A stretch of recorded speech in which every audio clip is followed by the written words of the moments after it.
I'd like to call the September 17th, 2024 Planning Commission meeting to order. Please note this meeting is being hosted through live stream on the city website and by teleconference via Zoom. I'd like to remind the planning commissioners to have their microphones turned on and positioned so the audience can hear. Director Monique, may we please have roll call? Commissioner Worth? Here. Commissioner Clark is absent with notice. Commissioner Hill? Here. Vice Chair Papp? Here. Chair Beamsterfer? Here. Vice Chair Papp, can you do invocation and flag salutes, please?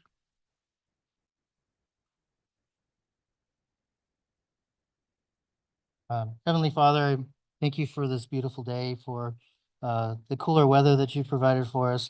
I just ask that you be with us, walk with us, and guide us as we make these important decisions for the city. I ask that you keep us all in good health and good cheer. And in your name I pray. Amen. Amen. Please join me in the Pledge of Allegiance. Place your hand over your heart. Begin. I Pledge allegiance to the flag of the United States of America and to the republic for which it stands, one nation, under God, indivisible, with liberty and justice for all. Thank you for that, Vice Chair Papp. Moving on to agenda item number 4 for public comment periods not on the agenda. Are there any members of the public present that would like to comment on an item that is not on the agenda? Chair Beamsterfer, I have 2 requests to speak forms. First person is Roy Fels. Okay. And just for public record, for council guidelines, it's normally a 3-minute time period, but we're making exceptions for you for the 5 minutes. Not a problem. She is great to have.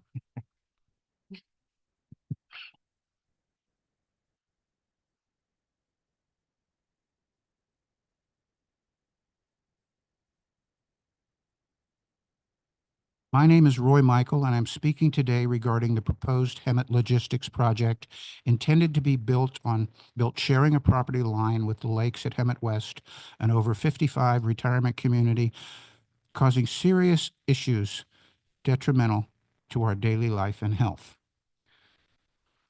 This is a signatures, 360 plus signatures of residents at the lakes at Hemet West that oppose this. Now, I did a FOIA request with the city of Hemet regarding all of the letters sent in after the NOP on this project. They sent me 419 pages. This is 418 pages because I took out the 1 page of the person that was for it, okay? Just trying to give you an idea where the community's at with this. There is currently a state bill sitting on Governor Newsom's desk that would not allow the project to be built. The problem is, if signed, it would not go into effect until January 2026. City and county governments would be required to put together a truck routing plan to and from the state highway system based on the latest truck route map of the locality in question. Now, this is for a project where the developer's own consultant already stated there are 67 serious different flaws in the project plan. Bill AB 98 would require that new warehouses be built on arterial roads, collector roads, major thoroughfares, or local roads primarily used by commercial traffic. An arterial road is a high-capacity urban road that sits below freeways and motorways. Acacia Road that sits in front of where the project is proposed is a dirt and gravel road. Arterial roads are listed as secondary in amount of traffic to a highway. A dirt road is hardly an arterial road. There are other truck-specific requirements. Truck loading bays would have to be at least 500 feet from the property line. These are currently 147. And 500 feet from the property line of the nearest sensitive receptor. Elderly, children, people with health issues. We're an over 55 community. We have health issues. Access to the facility trucks would need to be via a truck route arterial road, main thoroughfare, or a local road that predominantly serves commercial-oriented uses. It would also require new warehouses of 250,000 square feet or more in non-industrial areas or land that was rezoned to industrial.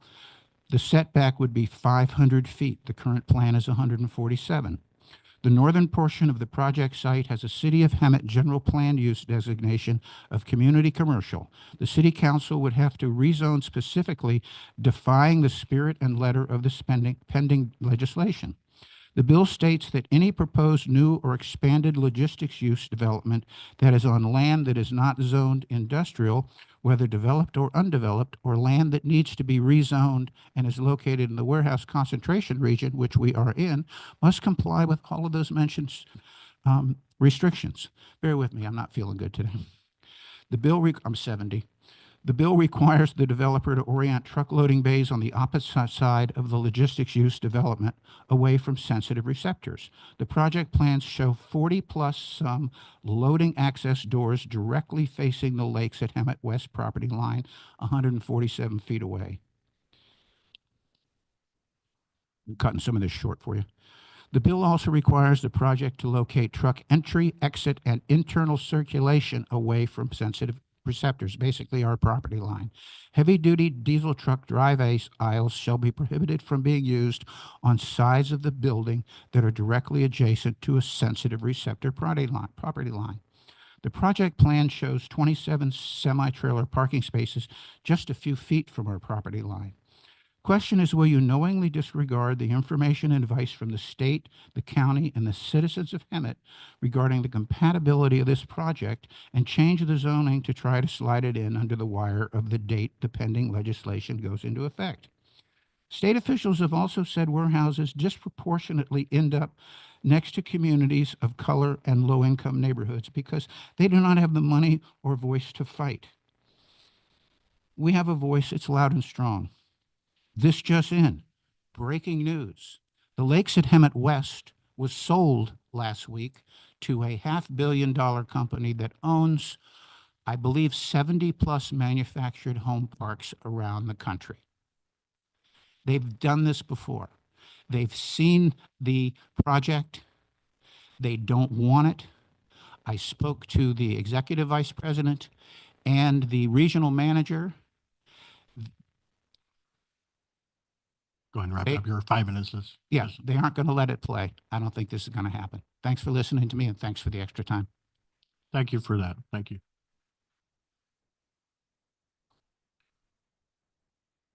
And may you please state your name for the public record, please?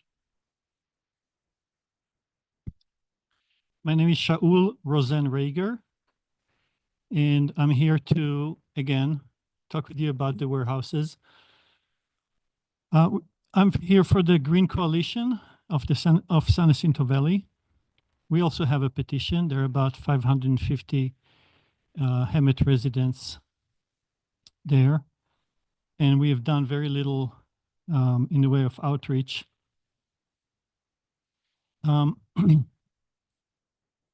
If you watched the candidates forum last Thursday, you could easily sense that warehouses were not popular.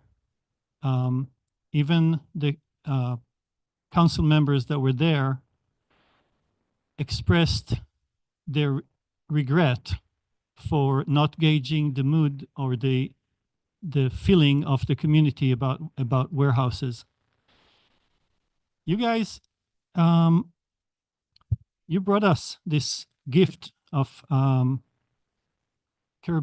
Newland Kirby project, an industrial warehouse right next to residential neighborhoods where it shouldn't be, against all the recommendations of anybody that you, except for the developer. The problem was that you only listened to the developer. And right now, we're looking at another project coming. Simpson Road is next. We're waiting for the final environmental impact report. And once again, the residents of Settle Point don't know about this project. The residents of Del Webb, who's going to be getting all that exhaust in their windows, don't know about this project. I think that it is your responsibility to create a space, a time where the community can get together and we can have some presentations from experts on these issues and understand the benefits and the problems with warehouses. It doesn't have to be about a specific warehouse, but I don't understand how you can sit here and wait and then be surprised when the community is upset and people don't like your decisions, where you don't include them in those decisions. It's true that there will be a meeting in which there'll be opportunity to know about this, but how are people going to find out? Who's gonna tell them? What effort have we done to actually make the community aware of such a momentous change? Please thank you. All Make right, this thank you for your opportunity. time. Are there any other members of the public that would like to make a comment on items on the agenda?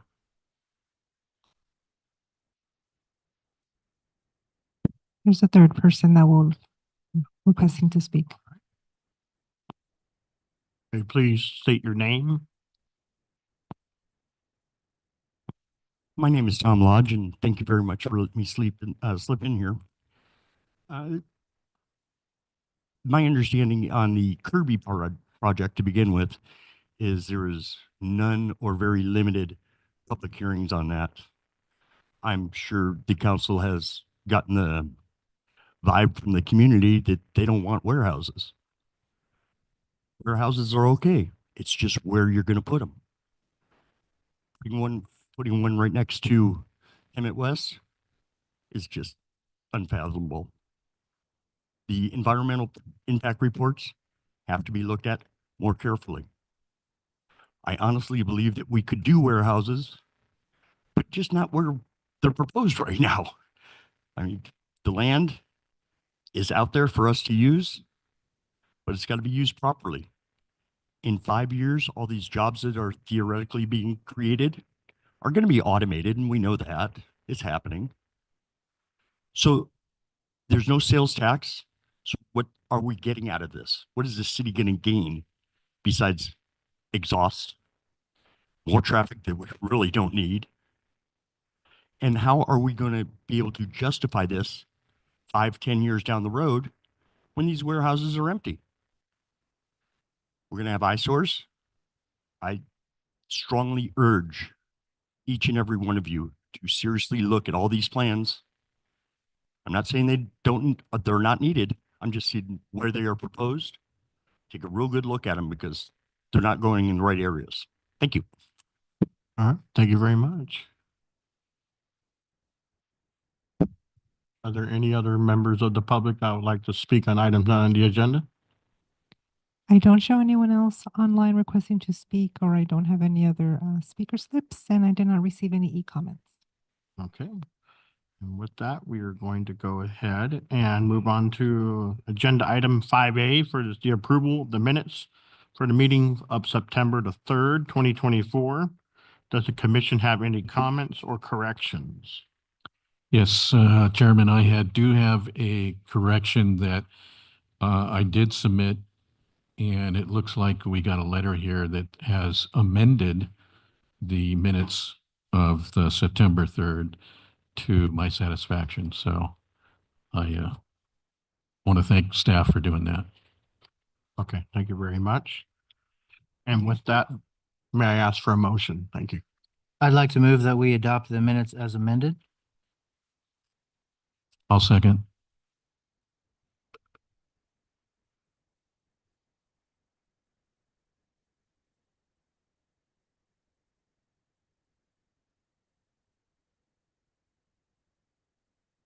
I'm going to reset the voting machine. Can you please place your votes again?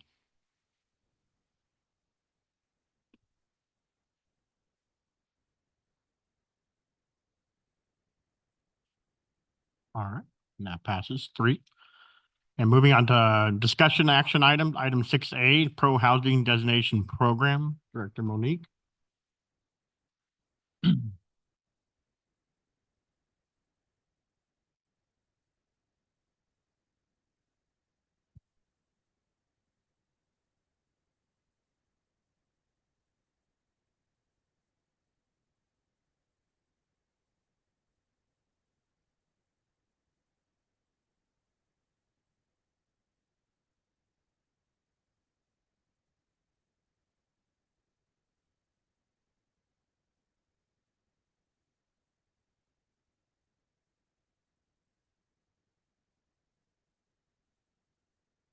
Good evening, Chair, members of the Planning Commission. I'm Monique Alanis Plater, Community Development Director.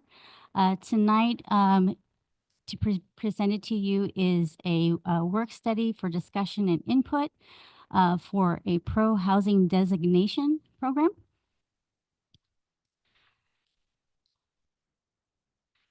The proposed aligns with our quality of life and establishing a housing program.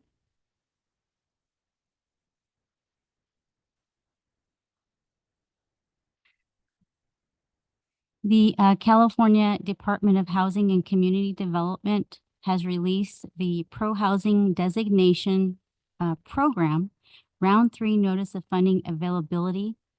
The program seeks to award jurisdictions that receive pro-housing designation. It is non-competitive. Any jurisdiction that meets the criteria would be awarded 500,000 base award funds based on the city of Hemet's population, as well as potentially 500,000 in bonus award funds. The deadline to apply for round 3 is December 31st, 2024. However, one of the criteria is that the city also obtain a pro-housing designation by December 31st of this year in order to submit the application for round 3 funding. So step 1 is to submit the pro-housing designation application.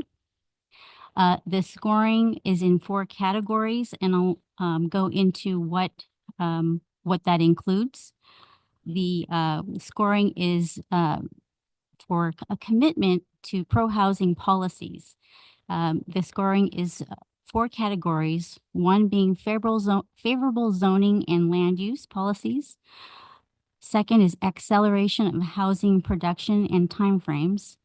The third is reduction of construction and development costs, and as well as the 4th, providing for financial subsidies. There are points allocated, potential points that we could obtain within those categories. So the minimum score is 30 to obtain the pro-housing designation. Any score above that also allows the city to attain additional bonus points up to 500,000 in award bonus points. So 1 point is worth $10,000 in bonus points. Ultimately, the city could obtain 1 million in award fundings through this program. Now, what this does is actually creates an opportunity for the city to be grant ready for an application that comes forward. The application that is currently for round 3 may be difficult to submit in time before the pro-housing designation is established by the city, because it does have to be approved by HCD prior to that. However, this is an opportunity for us to submit for that program. I want to kind of go over some of the programs or the policies that we've already established in our housing element, which was certified by HCD in June. Some examples of programs that we could incorporate. They do need to be completed within 2 years of the commitment to the pro-housing designation. So examples could be establishing a workforce housing opportunity zone within the community, streamlining accessory dwelling unit permit process, establishing missing middle housing code update, which I can kind of go into that a little bit more, as well as establishing an inclusionary housing program and jobs housing linkage fee. Other programs that we could incorporate or implement would be one-stop shop permitting process for streamlined turnaround, low-cost fees for affordable housing subsidies, subsidized housing, affordable housing for extremely low-income residents, anti-displacement programs, as well as potentially a code update or implementing the Affordable Housing on Faith-Based Lands and Higher Education Act, which I'll present that to the commission at the next discussion item. So With that, the benefits to applying for the program would allow us to be grant or ready to apply for actual funding.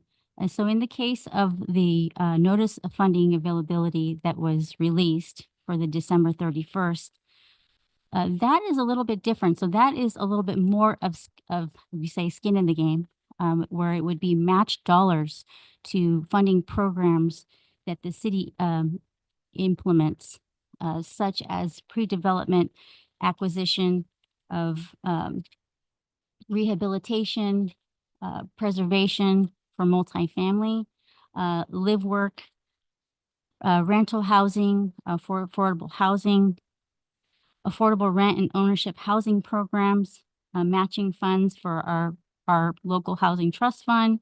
We do have the Hemet Housing Authority that is still in place, match funding for low and moderate income housing asset funds, capitalizing reserves to support veterans housing and homeless prevention in accordance with the Veterans Housing and Homeless Prevention Bond Act, accessibility modifications, programs for rehabilitation of foreclosed and vacant homes, as well as down payment assistance and other fiscal incentives. So these are the type of programs that we could implement and receive funding through the notice of funding availability when the programs are available through the state. However, I also want to mention too, there are other benefits to being pro-housing designated. We are also, once you're pro-housing designated, you receive priority processing points for other grants, such as the Affordable Housing and Sustainable Communities grant, the infrastructure grant, transformative climate communities, solutions for congested corridors, local partnership program, and the Transit Intercity Rail Capital Program, which could also help with our transit.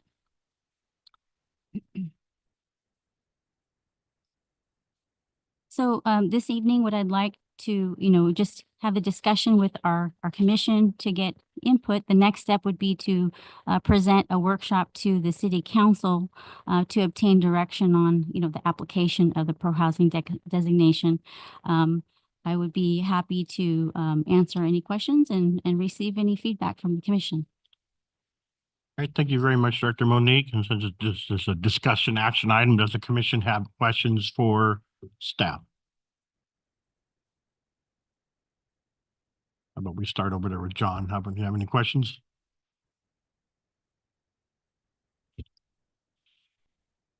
Yeah, so, kind of generally speaking from the state, anything that comes from the state comes with strings attached. So, with that designation, I guess a two-part question. There's a series of things that we can score in policies that we would adopt. First question is, what is what's the criteria for meeting those different policies? Do we have to have them implemented? Do we have to have something saying that we're gonna implement them? Is there some sort of a qualifier that we have to show? Number one, and then number two, a lot of those, it seems like streamlining the ADU permit process. That's another way of saying ministerial approval, right? Where we don't have, there's no public hearing, there's no CUP. If we were to pursue this, does staff have an idea of how we would go about, whether it be through planning standards or design guidelines or things of that nature, to make sure that, and then this will probably come up on the next agenda item too, but that we have public input on these different policies and programs. So sorry, there's a lot of questions there, but. No, that's an excellent question. And as part of this application does require public input. It requires meaningful public input. So this is the beginning of the discussion. What it does require, if we do venture to establish and say we commit to this program, then we have to create the program. It has to go through the public process. It does have to go through the council to approve the program. And then we have to kind of frame what the program is and what it's accomplishing and how it is consistent with the project proposal for it's incorporated into the application. So, for example, accessory dwelling units in the city, you can obtain an accessory dwelling unit by state law. They are ministerial. And that's the good news. We are rapidly receiving multiple ADU conversions of garages and additions in the city. They do currently go through a process through the building department. However, there may be other options too to streamline approvals and reduce costs that are associated, which also promotes affordable housing. So accessory dwelling units are considered a form of affordable housing, generally speaking in the moderate income category. So that kind of one thing that might be a low hanging fruit type of program. There may be other low hanging fruit that is easier to implement. However, yes, these would have to be vetted out through the council to ensure that the programs that we're committing to are in alignment with the city's goals. In addition to that, exactly what would there be design standards? Yes, so there may be some heavy hitting programs like the Affordable Housing Lands Act that might require more in-depth analysis on how we establish that. And I have some answers for that too. But yes, it does require us to look at it, identify it, and then each one would have to be a program that we have to come back to the commission and council to carve out and really to establish what is the criteria, what is this for, how are we going to facilitate it? I guess my kind of just general perspective is, it's hard to get things done without external funding. So, we want to be in a position to be competitive in getting that external funding, but very cautious on what strings come attached with that. In a general sense, I think our goal should be maintaining local control as much as we possibly can. And all of these things that the state's coming down with is kind of antithetical to that. So if we were to do it, just to make sure that we do it in a smart way, a strategic way, in a way that gives our community an opportunity for input, and to have some level of control, whether it ultimately is down the line from a during the ministerial process, but gives us an opportunity to kind of dictate what we want our community to look like. So, that's it. Mr. Hill, any questions? Sure. Thank you, Monique, for that presentation, and thank you for bringing this early to us. In the breakdown, like for example, the streamlining of the permits, I didn't see any points associated with the details. Do you have all that? So, okay, so for the, so there is establishment of a one-stop shop. It looks like here there's 1 point for that, but there may also be others that could tie into that. So I have to take a look at that, but that would fall under acceleration of housing production timeframes, category 2. There are a few options here that we could obtain points for. What are they giving the most points to? The most points they're giving to is 3 points. So that's the highest score for a particular category. Yeah. But in the categories, I noticed that they have almost, I think, over 80 points possible, or 85 or 6 points possible. So really it's general. 3 is the top point that you can get for a specific, but some of these we already have in place. Yeah, Which is, so what we'll be doing is looking at these closely to see where we already fit and where we're already complying. Those are already points that we have. We probably at least have 10 to 15 points out of the gate. okay. So just looking at this already based off of our housing element and what was certified in the programs that we already have established for the housing element. Okay, that's good news.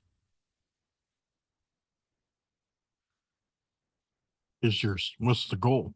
What is your goal in the end for points though? I think in the end of the day, we want the highest points possible to obtain the highest bonus awards potentially. So potentially we could obtain, grant readiness if we received a point score, I believe of 50. And I think that each point was worth 10,000 for bonus points. You're looking at potentially at least 50 point. That would be the goal. And what I'm seeing in other communities is they're up there. There's some communities at 47. One other was in the 60s. It just depends. But I think that would be the goal for this, at least 50. So is there an analysis here that looks at executing these items that give us points? How does that affect the general plan in the long run? Yes, so that's the whole point is that they comply with our housing element. So that is that's consistent with the general plan. There's going to be some opportunities that we'll discuss in the next discussion agenda item that we'll talk about an item that wasn't realized in our general plan that could even be utilized towards our arena. There's underutilized property in the city that the state is also identifying as potentially repurposing for residential that the state is in support of that goes beyond our general plan. And so we would be consistent, and in some cases, we may have to look at our general plan and look at what state law says to identify if there's anything that would need to be amended. But we would carefully look at that and explore that before we would commit to that. Yeah. So it sounds like to get the upper level points near 50, it sounds like we'd have to go through some rezoning. Would you agree with that? We don't have to do any rezoning. The potential for rezoning may occur on commercial properties, or there may be some mixed use opportunities to allow that, but not necessarily to rezone like an existing property that's residential for higher density. I think we can maintain our general plan and be consistent, but there may be some opportunities in the commercial areas and also in the areas that are currently utilized as faith-based institution properties, and potentially even other properties. So that's something we can certainly look at, and also that's what we're here to see, what how the commission feels about that. That's an opportunity. There's also, opportunity to streamline the accessory dwelling unit process that we already have in the city. It's already adopted in our code, so it would be consistent with our general plan. Yeah. I think avoiding rezoning is good. Yeah. Thank you, Monique. I yield. If I may just provide comment, I have the HCD packet. Would you like me to hand that out? Oh, yes, and I apologize, I missed that step. So as part of, and I didn't want there was two separate, this is the notice of funding availability. This is just for your information on what, once we're grant ready, what we would be looking at in terms of types of programs that the state would consider us to implement. Now, these are beyond just getting our pro-housing designation. This particular notice of funding availability is perhaps if we had an actual program similar to our CDBG programs, where we have rehabilitation program for low-income households, or this could, include a program such as, first-time home buyers program that's run through our city or funded through our city. So these are matching dollars, this is the case of the one that's due in December 31st. However, this one also has the requirement to be pro-housing designated by December 31st. But I just wanted to provide that to you so that you have a sense of the requirements and to obtain that type of funding. So the funding for this program, this is currently the third round. Yes. Do we know how many rounds are designated in total? Like how many more rounds can we expect in the future? That's a good question. I'd have to look into that and how it's funded. Believe it's through the Jobs Building and the Jobs Housing and Building. Pardon me, I might be getting it wrong, but there is an act in which there is funding that's going to be ongoing for a period of time that is already established by state law. So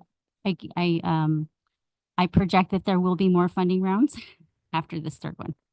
Okay, hope so. That being the case,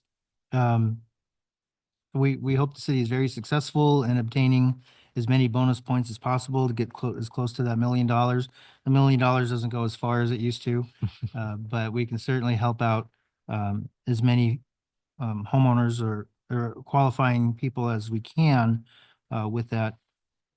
What I'd like to know is who puts together the application materials and to whom are they sent to? Who reviews them? Yes, that's a good question. We've been contacted by WRCOG, the Western Riverside Council of Government.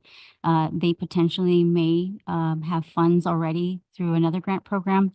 I believe their REAP funding was reinstated, and if we desire to move forward and our council wishes to move forward, they may be able to facilitate this for us on behalf of the city and to analyze potential to complete the application on our behalf.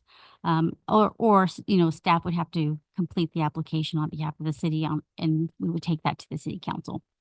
Okay, I would be in favor of having staff prepare it perhaps, but have it reviewed by WRCOG staff if they're available to do that. That gives your staff the opportunity to experience putting these together and the types of metrics that need to be evaluated in order to obtain the grant funding. Again, very hopeful that the city is able to get the full $1 million that you'd be seeking. What types of programs or how does the city decide who becomes a recipient of these funds? And you mentioned some of the programs that might be available, but you're probably going to get many more applications than you can actually fund in 1 year. So what metrics, is there anything put together? Is there a program assembled to identify prioritizing or triaging the requests? Once we have the pro-housing designation program established and we are grant ready, then while working at the same time, working with the council on programs that they wished for us to implement. Just working with the senior home repair program and the ADA, there's a long list of applicants. We've recently had meetings with HUD, and they are guiding us on ensuring that our process is compliant, as well as ensuring that we are looking at what are the critical repairs and what's the priority. So we would be looking at this in the similar way, and we would have our own framework of how do you prioritize those who are on the waiting list, who is it for, how are they qualified, because this would require a significant level of case management to look at our housing programs and identify, first-time home buyers program, which we are working with the county on right now. However, when we're facilitating a program on our own as the city, then we have to certainly establish what those program guidelines are. And so this is an annual ongoing thing, or hopefully it will be ongoing, but there's no guarantee that there'll be another NOFA for next year. There is no guarantee, but there have been consistently NOFAs available as well as other NOFAs that we could also receive priority processing for other types of housing or other similar types of programs. So this is a designation that would give us more leverage for grant funding. Great, thank you. Other questions got brought up, but I do have one question on the, that you can fill, kind of give an example in, but on the infill infrastructure grant that's brought up. Correct me if I'm wrong, but it's the infill large vacant buildings, things like that, that could be used for housing. Yeah, that's a really good question. So we applied for the an infill program. There's a variety of types of projects that would fulfill the criteria for that. So for example, under this program, includes factory-built housing components and adaptive reuse necessary for specific residential or mixed-use infill development. So that could be the downtown, that could be other areas of the city where there's infill, there's vacant lots that haven't been built. And that could, be an example. And a kind of a part two to that question is I know, I can't remember the numbers, 3 or 5, but when we amend a general plan per year, we're only allowed to amend it how many times? You can amend your general plan up to 4 times a year. 4 times. So in this kind of situation, if it's like a commercial zone and we have infill, will that impact us if we try to change it to a mixed use to accommodate these points or just the requirements that the state's trying to bring down upon the cities and towns? Would that be in conflict with amending the general plan? I just trying to utilize the time we amend it to make sure we don't hit the 4 times Right. to keep accommodating what the state wants us to do. Yes, no, that's excellent. In our commercial zones currently, and it's interesting that in a lot of our commercial zones, especially the C2 and most of the commercial zones allow for mixed use already, which is an interesting component to our zoning code, which is almost like a gift that we have. It's a secret gift. I think everything But, should be mixed use. Well, so, it does allow for mixed use. We would need to establish guidelines and development standards, and we'd have to explore that if that is something the city, wanted to look at. There may be the necessity for a general plan amendment to depending on the scenario, but that's something that we should explore. And I would like to, receive that input from the commission once I understand that, okay, move forward with this analysis. I can look to see what the implications would be based off of, how does that what I'm hearing is that the commission would like us to pursue, but minimally impacting our general plan. Correct. Any other questions? I have a go back. What happens if we just don't participate? If we don't apply, then we don't have a designation. And And then we would not be qualified to apply for funding, for specific fundings that, or would not be competitive in the funding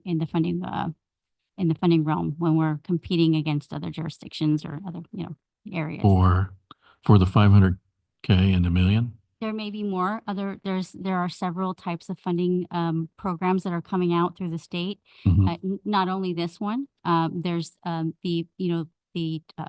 there's also grant programs for solutions for congested corridors. There could also be, under SB1, Road Repair and Accountability Act. Those are all included in our priority points. If we become designated, we basically have a gold star, if you would, to be able to apply and receive priority processing and a higher score. I imagine that affluent cities in large cities look at this and say, no thanks. It's not enough money to Right. to incentivize me. Do you know of any cities like that are participating? Yeah, there are over 50 cities currently that have been designated in Southern California for the pro-housing designation, and it's starting to grow now. Yes, and they're Los Angeles County, Orange County, Riverside County. Interesting. Okay. Sure. I just thought I'd mention for the benefit of our chairman, um, there's a difference legally between zoning ordinance amendments or zoning text amendments in particular and general plan amendments. So state law allows cities to be less restrictive than than some state laws. So for example, accessory dwelling units. State of California says, City of Hemet, you can be less restrictive than the state allows. So the City of Hemet can adopt a zoning text amendment to allow accessory dwelling units in industrial zones. That would not require a general plan amendment. So you can make zone changes without making general plan amendments if you're not dealing with issues related to land use as opposed to use matrix that's in your zoning ordinance. So text amendments and general plan amendments are a different animal. Thank you for that clarification. Chair, I have one more question, if I could. Kind of building off of Commissioner Hill, his comment, but is there a way to, so you mentioned that, you know, we already have some of these policies and programs in place that meet the criteria for the designation. Is there a way to do some sort of maybe a cost benefit analysis for the additional things that we would have to implement? In terms of cost to the city, both tangible and intangible. You know, for example, there's one of the programs is low cost fees for affordable housing. And so what does that mean in terms of Right. revenue? Yeah, usually when you have a program like that, it's subsidized through the state. So if we have a program and we say, this is our program, it's just like our community development block grant that we have right now. We get funding from the federal government. And it subsidizes us to be able to implement programs to help the community, and we are able to utilize those funds. So with this designation, we will be qualified to apply for funding to support those types of programs for affordable, but they would be tailored specifically to support affordable housing. So I guess, I mean, yeah, and that's good to know that along with the requirements comes some assistance or strings or however you want to put it. But to have some understanding of what it means to our community. Like I said, both from a tangible perspective. Okay, so if there's a financial offset, then that's good to know. It's not going to cost the city anything. But is there some elements here that may reduce the opportunity for the public to have say in what happens? You know, just trying to kind of making sure that I guess the point is that that there's transparency to the community in terms of, hey, yeah, we're trying to go after $1 million and or whatever that number is, but by doing that, it's going to mean X, Y, and Z to the community, and that means you're not going to be able to come and speak to an ADU coming in next to you. You're not going to be able to speak to, you know, certain types of developments happening because it's a ministerial approval and there's no public hearing process.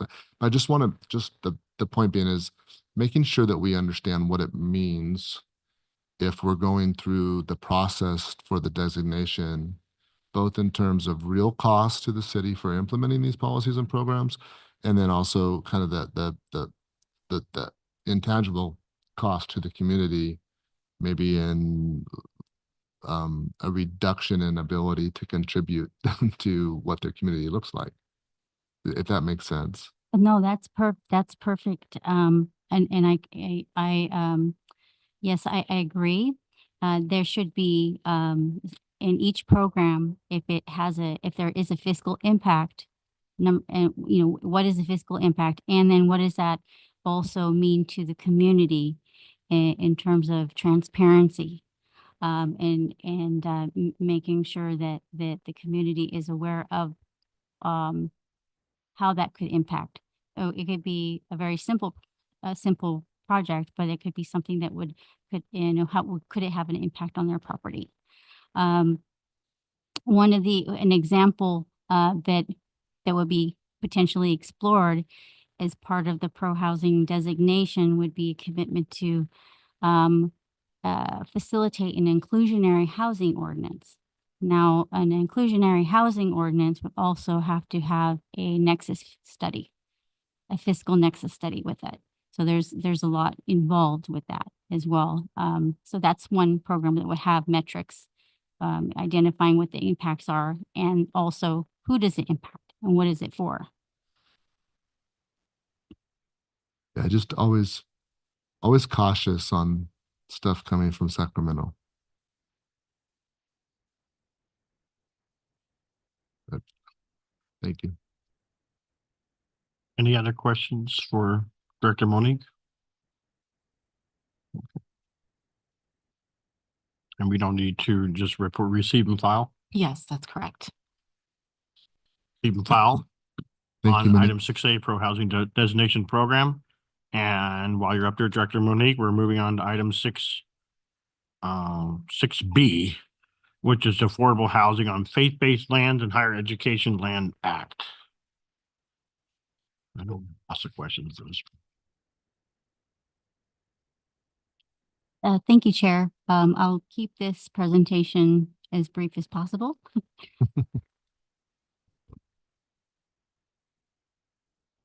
So this is a presentation on the Affordable Housing and Faith-Based Lands and Higher Education's Land Act. The presentation also includes, potentially discussion on whether or not to recommend this possible program or possible option to the City Council, but there is an opportunity. So this is also, it aligns with the council's quality of life and establishing a housing program. This is in regards to Senate Bill 4, also referred to, yes, in God's backyard. And it includes housing development that is by right on land owned by independent institutions of higher education or religious institution, and it limits housing units from industrial sites. It provides that sites shall not contain tribal cultural resources, and it has a sunset of January 1st, 2036. So what it includes is it would allow for, the bill would require that if the facility or then it would be required to be a nonprofit organization. 100% of the units, exclusive of the manager's units, would need to be affordable for lower income households, except that 20% of the units could be for moderate households, and 5% of the units could be allocated for staff and independent institutions of higher education and religious institutions that they own the land. They would be required to own the land on or before January 1st, 2024. And also be considered a nonprofit corporation. So there's specific criteria that it would include. Now, this would count towards our regional housing needs in terms of affordable housing. There are some development standards that are consistent with the most recent affordable housing project that we have in our community, which is the Palms community. This is almost a similar, but without the religious institution, where it's exempt from CEQA. However, it has to qualify under this state law. And there also has to be a tribal cultural analysis on the property, and there's certain findings have to be made for that to be approved. But it does allow for criteria reduced parking requirements. However, when developed, it would most likely be developed with an affordable housing developer as the requirement for prevailing wage. The labor standards must be complied with. There is a minimum dwelling units per acre that would qualify under this. So for residential, it would be 30 dwelling units per acre. I wanted to provide the commission just some examples that other communities have already implemented. St. Angelina Blessed Sacrament Episcopal Church in Placentia, California, has a new development, or it may not be 100. It may be fairly new, in which they also developed around their existing church, and this was a multi-level development. And they have a mix of affordable housing, and this one included a total of 65 units on the property. Another property in Riverside, also under this similar program, Vista de la Sierra Seventh-day Adventist in Riverside, California. And then, what I'm providing is just illustration for context, for visual context. Also just to demonstrate there are other communities that have facilitated this. I would recommend also exploring these properties. I myself will be going out to these properties to take a look to see how they're developed and designed. This one in particular is St. Joseph Episcopal Church in Buena Park. Then it could be designed any way that's consistent with the community goals, with being compatible. This is something that is an opportunity to explore. I just wanted to illustrate here on this map. These areas highlighted represent areas that we have researched that are either a school or a church that are in the community. That the areas, there were several. There's an abundance of churches in the city that I imagine at least a few of them might have an opportunity or may be interested to participate in this Lands Act program.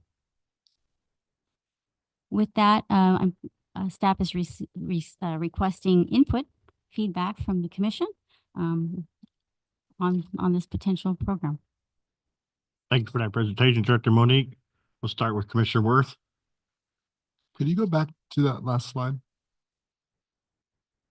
It's a lot of red spots. So the schools include like elementary, high school schools, not just colleges? Yeah, so this was actually part of another analysis that we did, but we also included, we had included all the schools in the city, so but this may not be, this was for a different analysis. So anything in blue that you see on the map, only focus on the blue. The blue is the churches. Good, I was gonna say. It would be interesting to put housing at West Valley High School. Okay, so question on the parking. You mentioned that there was, so there's one parking spot, a maximum of one parking spot per unit. And then within SB4, there's a couple, I'm a little confused on it. It talks about that the land use agency is not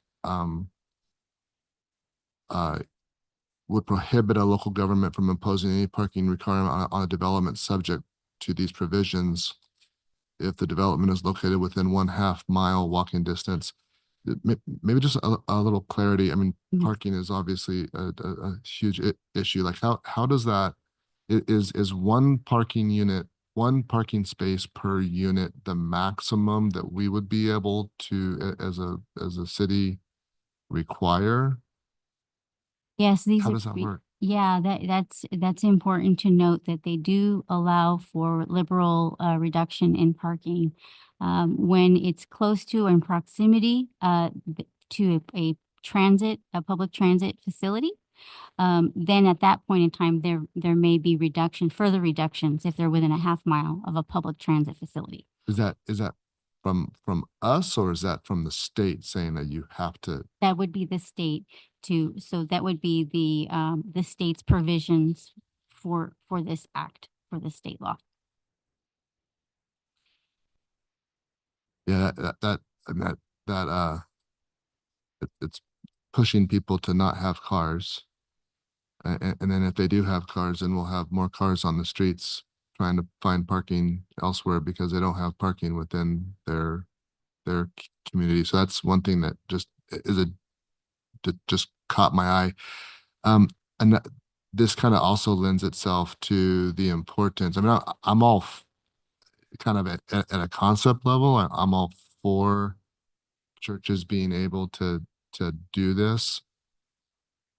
From a design standards perspective, I think it's important when we're looking at whether it be something like this or whether it be just the new housing product, that we look at making sure that we have some basic public safety criteria, in regards to, the width of the streets and alleyways and access for fire and utilities and things of that nature. We're getting into these types of developments that have really narrow alleyways because they're not requiring parking, but then that limits the ability to get infrastructure in and public safety access in, and so it just being cognizant of having, because this will all go through that ministerial approval, I'm assuming,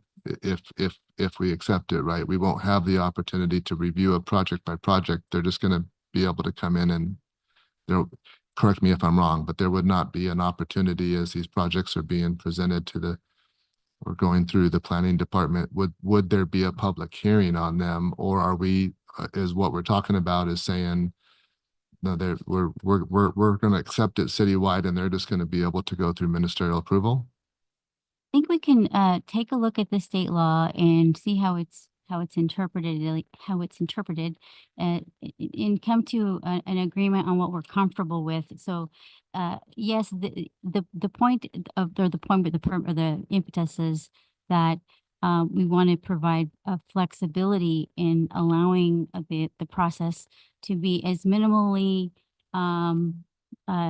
There is a process where it should be by right. So we've adopted objective design standards for the city for multifamily housing development. If they meet the minimum criteria for the multifamily development housing design standards, then they can move forward with this program. But this is all discussion. This is just a conversation about what potentially could be. So currently, right now, we did take the Palm Communities project to the Planning Commission.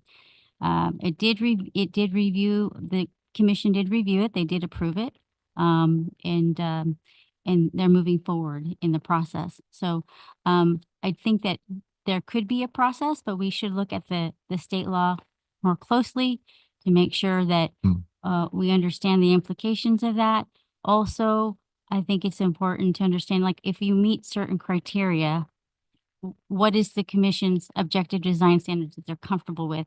As long as it meets this, we're comfortable with recommending approval of whether it be a text amendment or ordinance to say these are our standards if you're going to work through this with the city.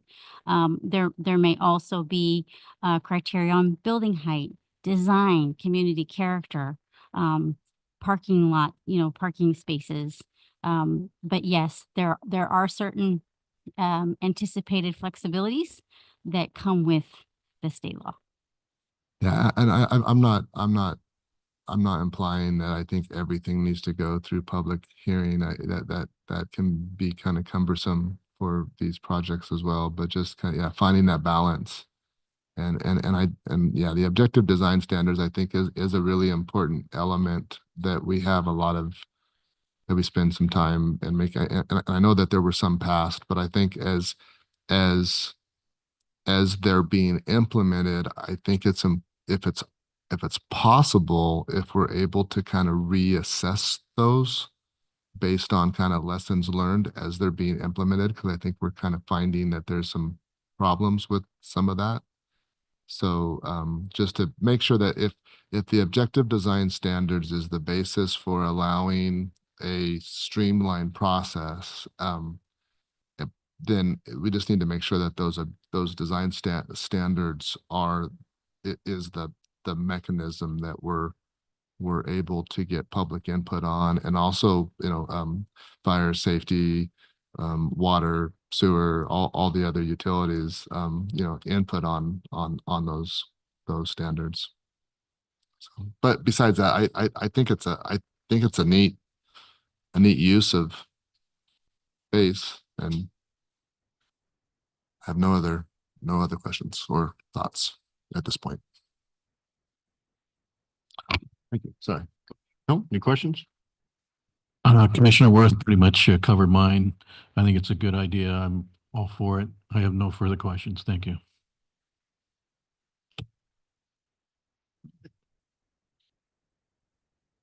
When we were in Long Beach at the Commissioners Academy, I attended a session on this. Also, I believe it was last month, W.R. Kaga, the directors meeting, gave a presentation on this. So I did ask a question at that point, to some of your points, John. While these are non-discretionary actions, they are still required to meet all building codes, fire codes, electric codes, all the International Code Council or California Building Code requirements. But I also asked about exactions. So for example, if we have a church property where the roads are complete on 3 sides, but there's never been a dedication on the 3rd side because that road hasn't been widened, can we still ask for that dedication and ask for public improvements? And the consensus was, ask your city attorney. So there is legal precedent to allow for it, but there might be requirements to adopt ordinances in concert with these state laws, these new laws, to ensure that we can still get those kinds of public improvements out of the developments. I do have a question about the uses themselves. So, excuse me, if a property is owned by a religious institution, but there's no existing buildings on the site, it's a vacant site, can they still use this site for this residential purpose, or does allowing affordable housing on a religious institution site require that there be some sort of primary structure already on the site? That's a good question. It's my understanding that it has to be an existing established institution. So vacant properties, for example, if they own a property across the street and they wanted to develop that, they may not qualify under this state law. Right, so maybe they're holding that parcel on the other side of the street for a parking lot for a future expansion, or maybe there's a undeveloped school site in McSweeney or in Page Ranch somewhere.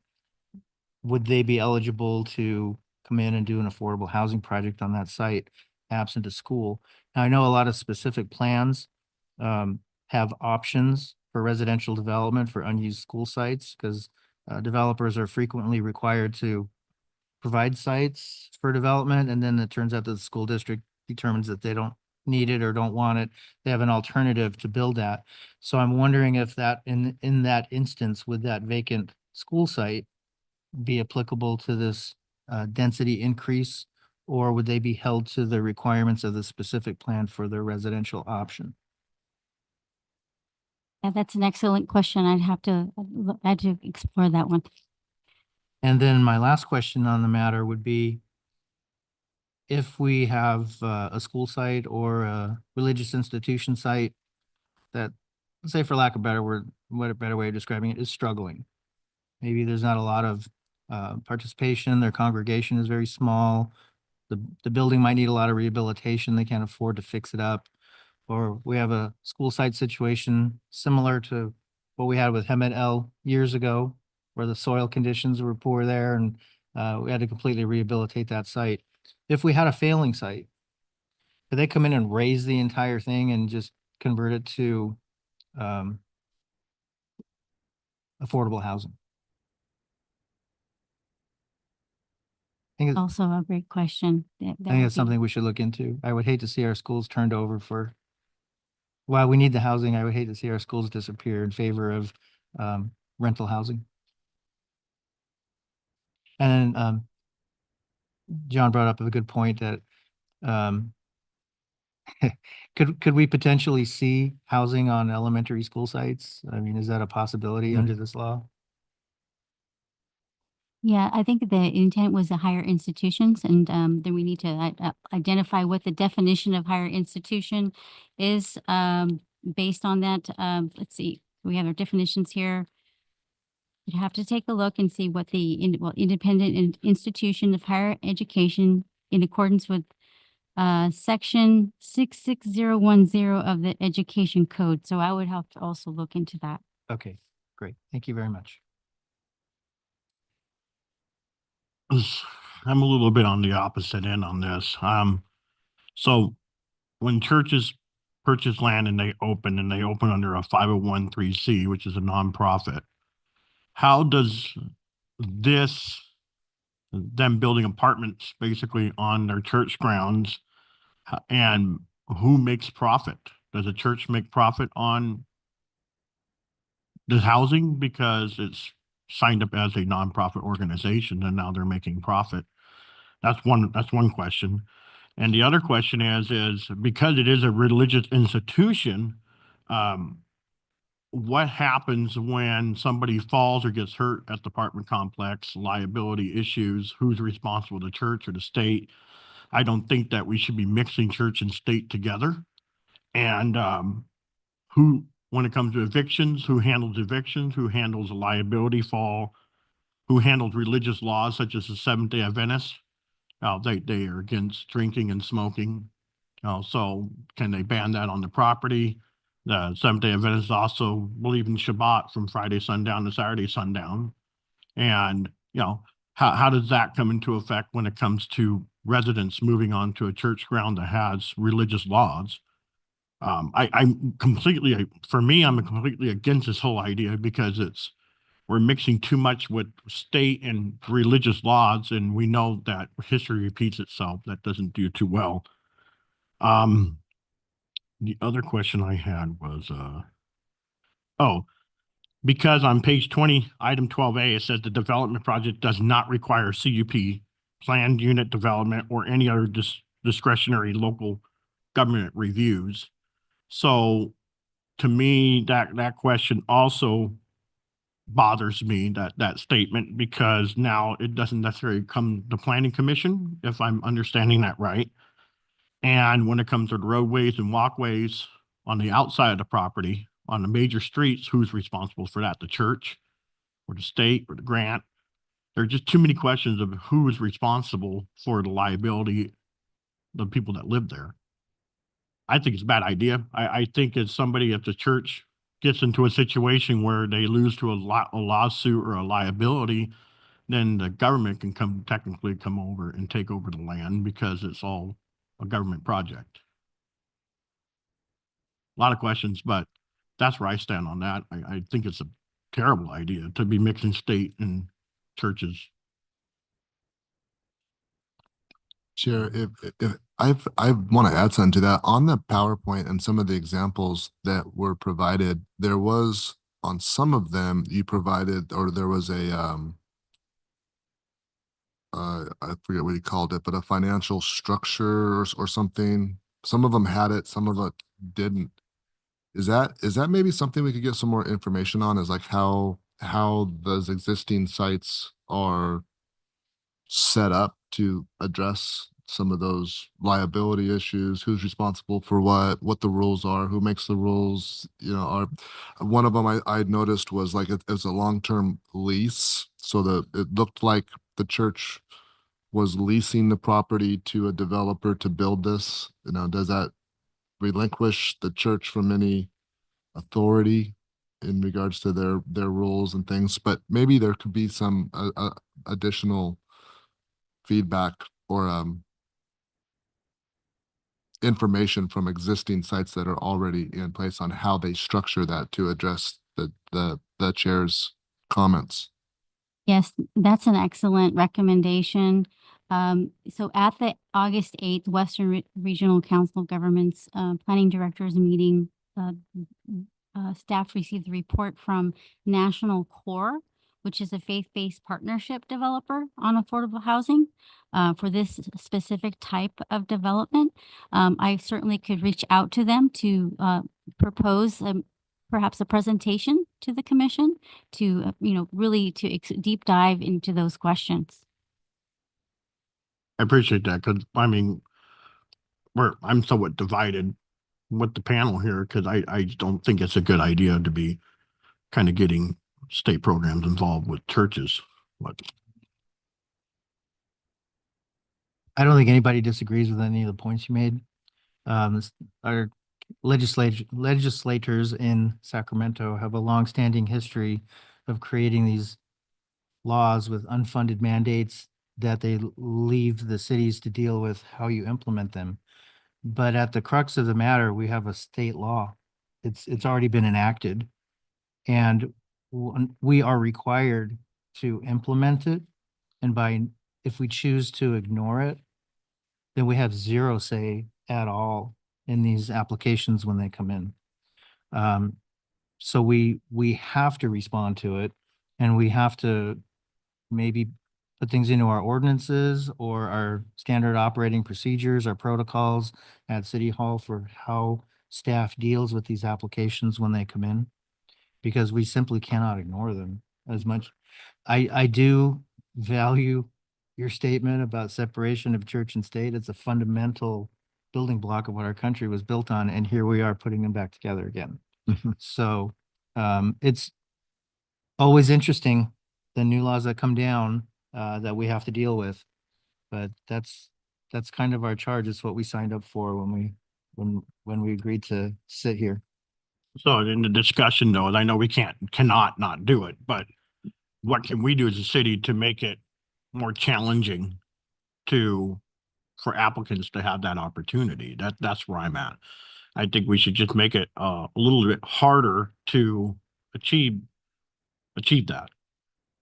And instead of having every church apply for. Or maybe another way to put that is that if it does happen, it happens with all of our objectives and our community input and goals in mind, which might be a little more difficult than the way it's written, but I can see something like the Seventh-day Adventist Church saying, we would like for everybody that attends our apartments and our church ground to attend service one day a week.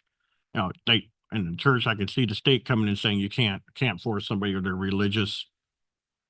So I just see a lot of issues with that, and I just think that we as a discussion, we should make this a little more challenging for that to happen.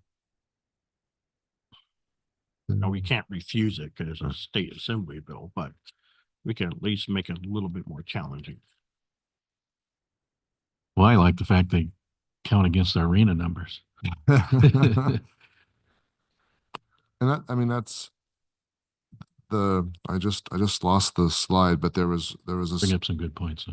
Yeah, no, absolutely. But I think, just more like, how do you administratively do it to address all those things? And one of the projects that was referenced said that the structure was the church retains the property, but they lease to the housing unit. Well, what does that look like? What does that mean? What does that? I mean, they're separated, they're divorced from it. Right. And everything I've seen has just been graphic pictures. Nothing has been built. Right. To. Oh, that's a good point. Yeah. The Operation. outcome of that. Yeah. What does the operation look like? Yeah. Any other questions? Yeah. That will go ahead and receive and file that to the city and to the council.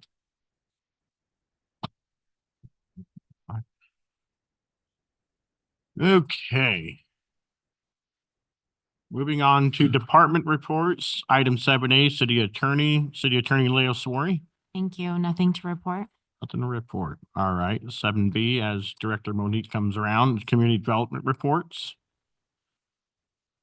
Oh, gosh.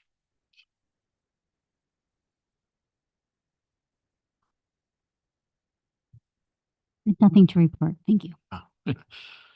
All right, and then on to this nice long list of future agenda items, 7C. Director Monique?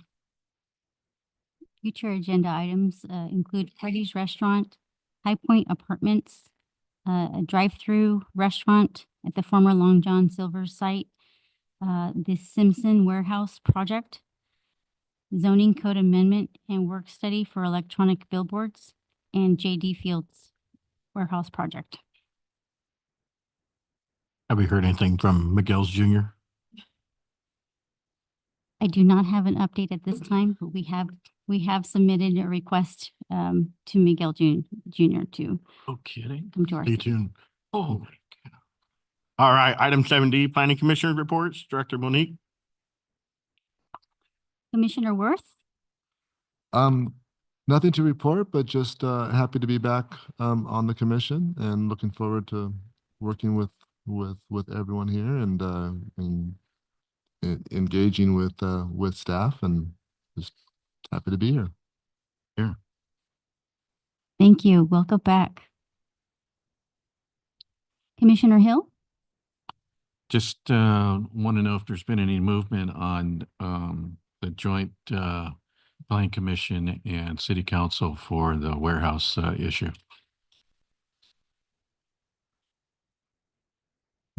So did the city attorney want me to provide a status on that? Okay, at the last at the last council meeting, there was there was some public correspondence to the council regarding as discussed warehouse potential warehouse projects in the city. At that time, our city attorney just responded that the council is not in a position, and I also just want to add to that, the commission as well, is not in a position at this time to provide commentary on it until a publicly noticed hearing is scheduled for those items, because there's already applications in right now. Having a discussion or public meeting outside of those public hearings would be inconsistent with our practices for that. But I do want to just comment on that that the comments that we're receiving and feedback for the commission is that any discussion on the actual, any potential discussion on any warehouse project we'd have to be cautious, to comply with the and correct me if I'm wrong, and to comply with our Brown Act. Yes, and that is correct, Monique. It's just we're going on very sensitive waters now because there's been so much discussion regarding it. So we want to make sure that we take this very cautiously, and that everything that is discussed is properly discussed during an agenda when the item is actually on the agenda. So that's the direction as for now. We can have a workshop study on that, not necessarily. Yes, because the workshop study, because there's been so much discussion because we do have a development application right now that is in process. The discussion or the workshop is, as of right now, kind of pretty much put to the side as far as making sure that any discussion regarding the warehouse is done during a public meeting. That is actually because it's a quasi-judicial hearing. So that in that way that members of the public can join, everything that can be discussed can be properly documented. It could be, recorded, minutes could be drafted, just so that it's all in one discussion item. Anything outside of that is just, it could easily be, it could easily bleed into another discussion as far as for a project that hasn't even been brought forth to the commission. I don't know if that makes sense. Can we wrap it into a general discussion about the general plan and make it an item to discuss as we discuss all areas of the general plan? That could be something that staff can propose. Okay, Absolutely. all right. Appreciate that. Thank you.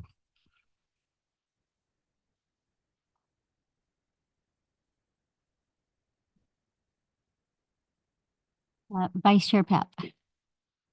Thank you. I actually have nothing to report this evening. Chair Beamsterfer. Just kind of recapping a little bit on the city council meeting, there was a couple discussion of a, man in wheelchair, his concern with ADA and the sidewalks along Florida Avenue. How they're not, you can't use a wheelchair and go over some of the cracks that they had going down the sidewalks.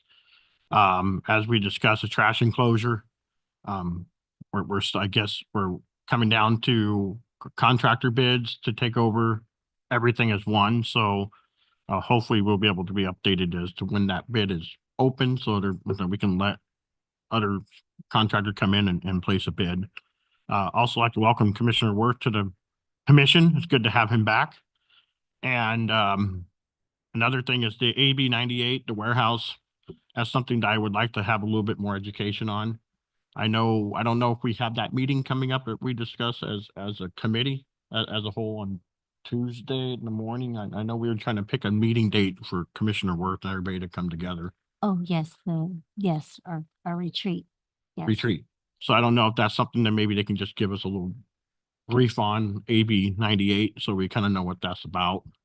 And last but not least, something I brought up earlier and it's now groundbreaking and something maybe the city can look into for an idea is Costco in South LA is finally ground broke on an 800 unit apartment with the Costco store being at the bottom of it in South LA.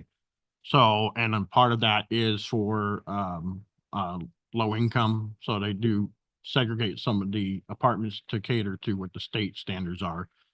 And something to brainstorm on as a city, that kind of idea where store and apartment all in one kind of thing. So By hook or by crook, we'll get a Costco.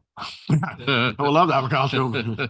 With nothing else to report, we are going to, if there's no further business to discuss, this meeting will be adjourned to the next planning commission meeting scheduled for October the 1st, 2024.